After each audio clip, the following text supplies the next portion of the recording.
Selamat malam, Peca Kucher. Untuk kali ini saya akan bicarakan lingerie. Mungkin banyak yang tidak begitu tahu lingerie itu menyangkut apa aja. Banyak yang mengira mungkin cuma bra dan panty. Tapi mungkin sejarahnya belum begitu tahu. Lingerie atau intimate apparel banyak digambarkan untuk pakaian dalam wanita. Kalau dalam bahasa Prancis itu menyangkut untuk semua, termasuk untuk pria. Tapi dalam bahasa Inggris hanya biasanya untuk wanita. Lingerie awalnya berasal dari bahasa Prancis linge yang artinya linen.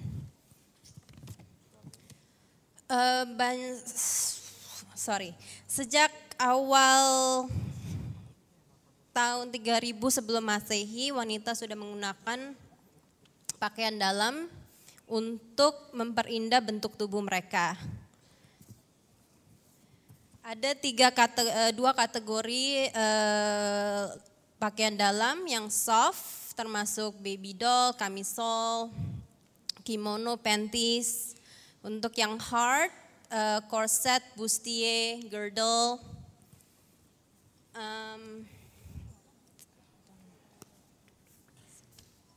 Pada awal abad 21 dengan teknologi dan inovasi yang sudah maju,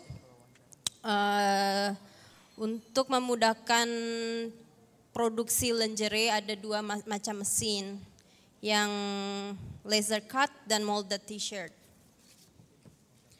Demografi dan gaya hidup yang berubah mendukung perubahan dan variasi dalam tren lingerie. Di Asia, market pakaian dalam di Cina salah satu yang paling maju pesat.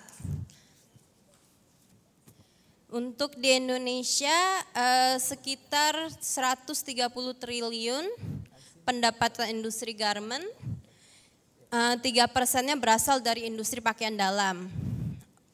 Segmen market pakaian dalam di Indonesia 20%, perkembangannya mencapai 20% tiap tahun. Dari sejarah perkembangan tren pakaian dalam, wanita berhubungan sangat erat dengan kebebasan wanita, memperjuangkan hak suara dan peran wanita.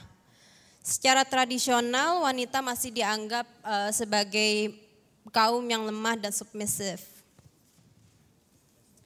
Sejak zaman dahulu sudah banyak wanita yang memperjuangkan hak wanita di Indonesia, termasuk Kartini memperjuangkan hak yang sama dalam pendidikan dan peran wanita. Di Indonesia memang sudah berubah, tapi dalam meningkatkan persamaan gender inequality masih banyak yang perlu dirubah. Seperti diskriminasi dalam hukum untuk marriage dan keluarga.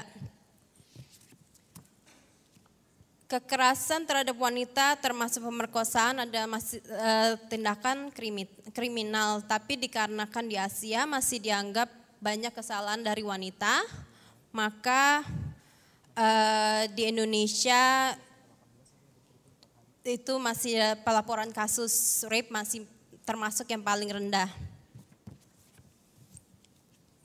Banyak kasus KADRT beresiko terhadap penyakit menular seksual, cedera fisik, dan depresi, termasuk kehamilan yang tidak terencana. Kontrasepsi dapat diakses dengan mudah di Indonesia, tapi banyak wanita yang masih sulit untuk mengakses ini.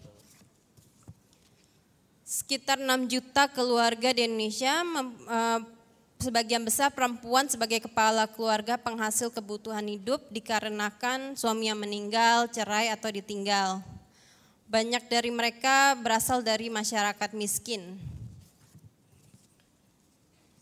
Walaupun dengan teknologi dan inovasi yang berkembang dengan pesat, sayangnya perjuangan untuk hak wanita masih belum tercapai.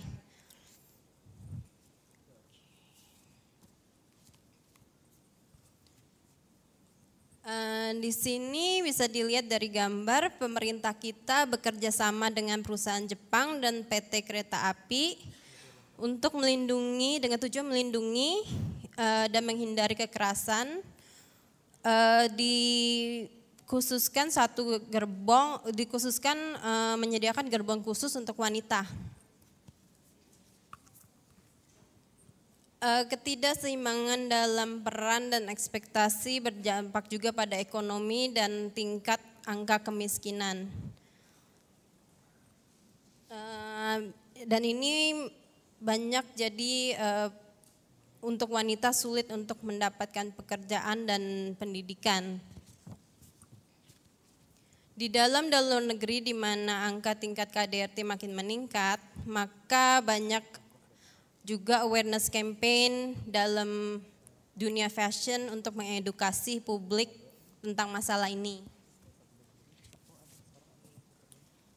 Beberapa contoh tagline yang banyak digunakan seperti a poorly filled bra that needs adjusting all day interferes with your overall appearance and self-confidence. Dan beberapa seperti ini, how much longer you're gonna. Untuk kebanyakan wanita, kepercayaan diri dimulai dari dalam. Ada perubahan psikologis wanita saat dia merasa percaya diri. Dengan apa yang dikenakan di dalam akan terpancar keluar.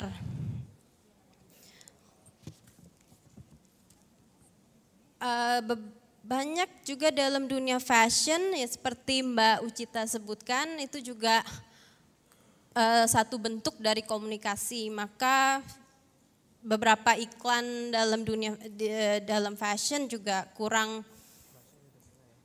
cocok gitu. Terima kasih.